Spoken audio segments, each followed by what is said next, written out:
Hello everyone, this is Joe, 4 Soft Corners here, and I'm back with a video that I've been really looking forward to shooting and really excited just to get out there because to me I think this video will illustrate um, just what the hobby means to me in general and what why I love to collect and what I look to get out of collecting, and that's just to have fun. In the purest form, it's all about having fun to me. And like I said, I think this is my Billy Butler PC. In my first video I mentioned a little bit about it. Kind of started my friend Bryn, who actually just started a YouTube channel himself. It's Bulldog Cards, dog spelled D-A-W-G. If you want to go check him out and subscribe and check his videos out. Just made his first video the other day. So yeah, back when we were playing softball together, he just randomly gave me the nickname Country Breakfast, which was Billy Butler's nickname, and I just ran with it and always kind of had a soft spot for him. He was a first round draft pick and a top prospect for a few years, and I mean a solid player for a few years, but ended up being a mostly full-time DH, and I think just made one All-Star game in 2012, I believe, and didn't have a real long career. But I mean, it's one of those guys I think is just easy to like, a big husky guy that just seemed like had fun playing the game. And to me, tying it to my collecting is just, like I said, something like this just to me is fun. My main PC for a couple years was Bryce Harper, and I really enjoyed just picking up, as I had up to I think like 575 unique Harper cards, and I really enjoyed that and had fun with that for, like I said, about 2 years or so. But it just kind of reached a point where every year there was just so many new cards that would come out that it was just really a grind just to try and keep up with every year, just even picking up a handful of different stuff to collect from that year, and then ultimately anything lower numbered or any refractors or parallels or anything just of a bigger player like that just gets expensive very quick. So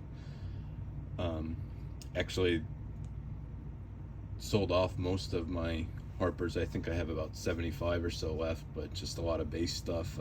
Mostly all the rookies and everything I sold off just to, because I mainly shifted, which you could tell from my previous videos, mainly shifted to all vintage just because to me that made more sense. First, I loved vintage. I love vintage sets.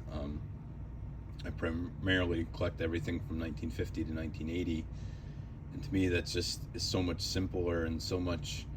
I'm a completionist by nature, so I mean, from 1951 to 55 there were the two manufacturers, and Topps and Bowman, and then besides that, for the majority of those years it's only Topps. And outside of once there were all-star or league leader cards or some subsets, there's probably on average maybe only 2 or 3 cards of one player every year. So to me, I get more fulfillment of completing each year of that, just having something to check off a checklist and be done with it. And I mean, you can upgrade condition of cards and stuff in the future, but other than that, just that's what gives me a lot of fulfillment in the hobby. But so back to this. So yeah, that's the vintage is probably 95% or more of what I collect now, but I mean, you still get the itch to collect something modern. And I mean, there's a lot of great looking parallels and refractors and stuff out there, and I kind of just really wanted, I mean, a lot of these I would never, with my budget, have for the hobby. I would never be able to own anything of anybody like Harper, or even maybe just a moderate star, like a newer star or rookie. So to me, it's just like I said, fun to be able to pick up a lot of lower numbered cards and stuff like that, and I highly recommend to anybody. I mean, of course, everybody wants anything they buy in the hobby to be worth as much as possible in the future. I fully understand that pretty much all of these cards are not going to be really a great investment of any kind, but I get more fulfillment out of the fun I have collecting it and looking at them, and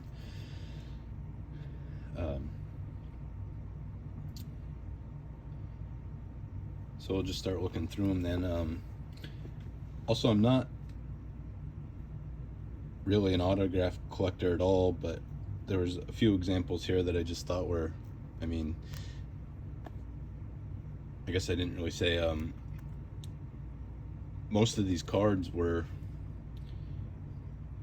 $1 or less. Some of the real lower numbered stuff was $2-3. Some of the stuff numbered to out of like 25 might have been around $10, but I mean, as a whole, this whole collection did not cost very much, and just like I said, this is a great way to get a piece of some of these sets that I would never really be able to touch otherwise if it wasn't somebody that was pretty much a misfit to anybody else. So we'll just start going through. I'll pull some out that I think are nicer ones. Like I said, I'm not, these actually are, I think, the only 3 autos I have in any of my PC at all. So 2013 Topps Tribute was a great looking set, so that's where that's from. This is a rookie auto from Finest, the blue refractor, which goes good with the Royals colors, and that's numbered at $2.99.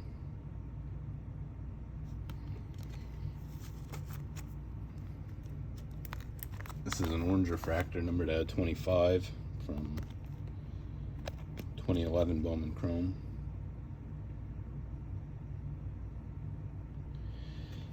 Like I said, a lot of these are just cards. Definitely, if I was collecting Harper, I would never be able to pick any of these up. So here's a pretty, and don't have any full rainbows, and probably I'll never be able to collect, because I mean, stuff that's more than 10 years old now, finding any of the 101s or, you know, anything numbered to 10 or less is going to be very hard at this point. But just collect as many as I can from each set. So this is the 2011 base Topps, and then the Topps Chrome. This is probably my favorite parallel they've ever made. This is the 2011 Topps Chrome Atomic Refractors, and I mean, it's just a great looking card. These are numbered at $2.25.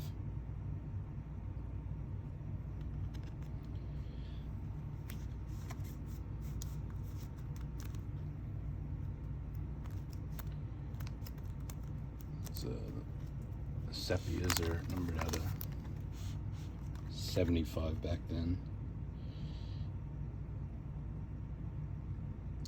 I mean, some of these older sets too, I just like, I mean, still don't have etching on them, but definitely a lot more shine and a lot better looking refractors now than a lot of the newer, or in these years, than a lot of the newer stuff. Here's 2012 Bowman Chrome. Oh no, Topps Chrome, sorry. These black refractors are always nice looking.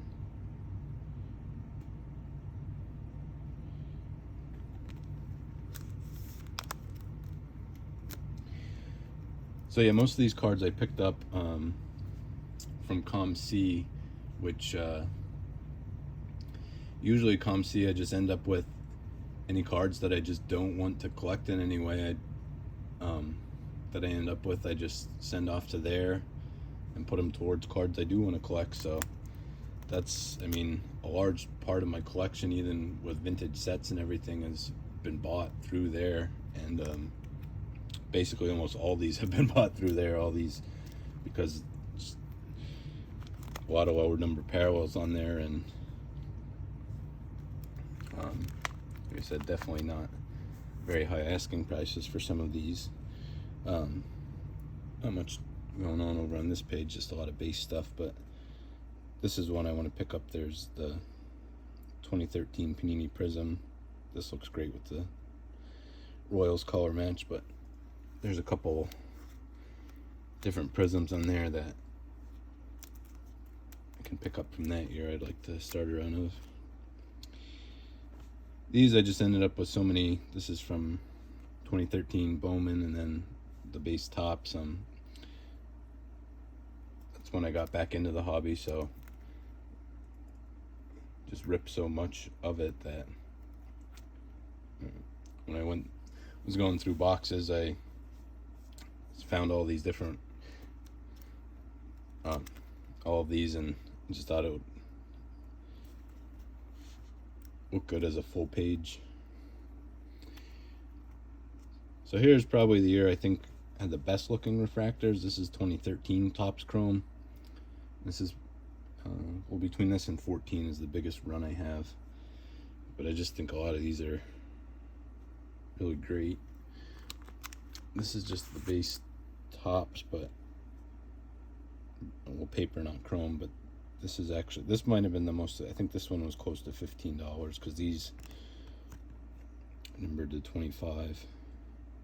And this is, I think it's blue sapphire foil board, I think it's called. You can see the shine on that.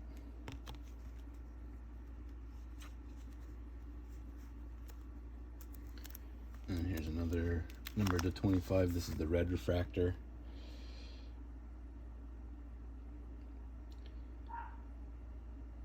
Like I said a couple times already, just a lot of these cards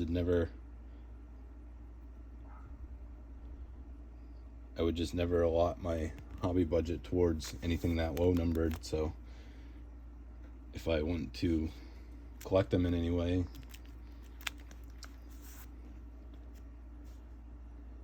I think this is just a great way to do it. And I would highly recommend to anybody,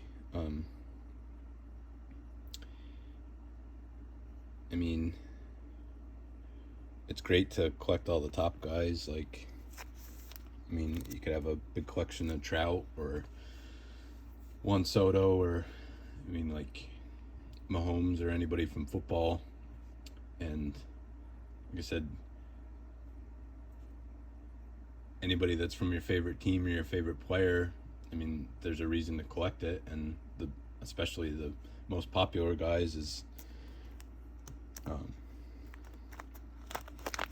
I mean, it makes sense why people collect that, but I would highly recommend just finding somebody that's more obscure or just doesn't sell very well, and you just pick up all the different parallels and stuff for a lot cheaper than you could have anything else. I mean, it could be somebody even just from your hometown or state, or even just like in football, somebody like a defensive player or something that doesn't sell as well. I mean, there's just lots of ways to find somebody that somebody discounts for some reason. This is the 2014 Topps Chrome. Just, like I said, all the different colors in the rainbow. Here's the gold refractor. So I also made this video too because like I said in 2 videos ago when I did my 1953 Topps showcase, I wanted to show that off before the National, just because if I had any pickups, I just wanted to show what I added to the set. So my expectations are not very high to be able to pick much up towards the Billy Butler PC here at the National, just because, I mean, there's not going to be showcases filled of it with him. I understand that, but I'll just try and hit up if there's boxes organized by player, if anybody has a lot of different players picked out, or by team. Just look through the Royals, and there's a couple different parallels from, this is a red refractor again, numbered to 25. There's a couple different parallels from the 2013 run, the gold and the atomic I need from that. Like I said, these atomics are, 2011's my favorite year, but just in general, I mean, these are the kind of like the precursor to Sapphire. This one's numbered to 10. There it is.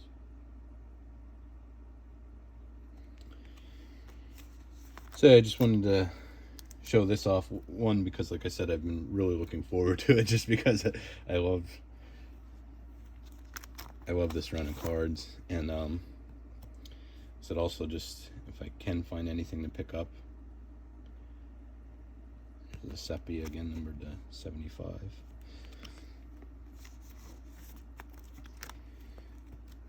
And some of the 2014 Bowman Chrome.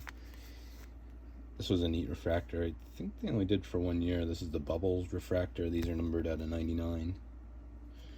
And it just looks like gasoline spilled on a card to me. But I think they're great looking.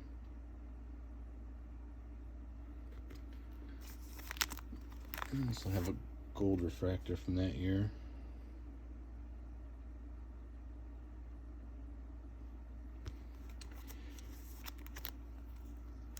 And then lastly, this is when he was with the A's. Here's a gold refractor. You can see already just the difference from 2-3 years prior. I just don't think they have near as much shine, or I don't know, just not as good looking. This was 2015. They've definitely, I think, just gone downhill more and more since then. And then last, this is the first year Topps Chrome Sapphire. They're not numbered, but I believe they're only printed to 250.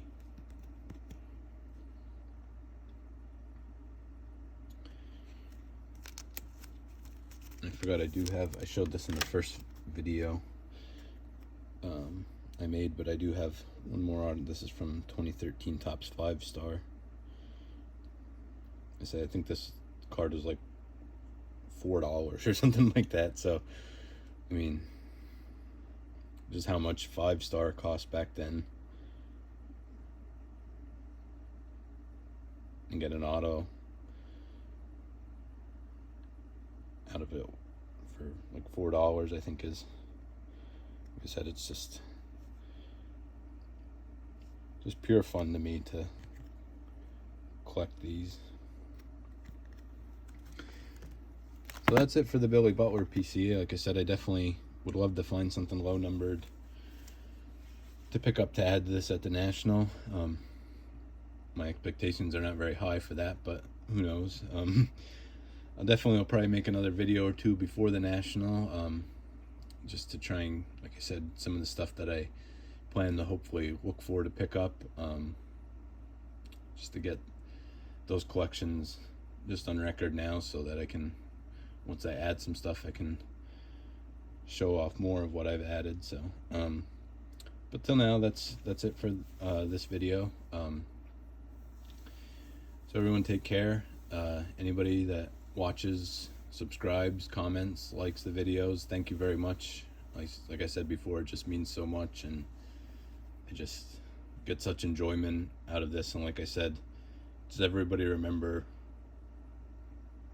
there's many ways to do it, but at the end of the day, you should just be trying to have fun. And I mean, it's supposed to be a hobby, and just trying to have fun with it, I think, is just the best way to go. So like I said, see you next time, and just remember, any card can be a great looking card even if it has 4 soft corners. Thank you.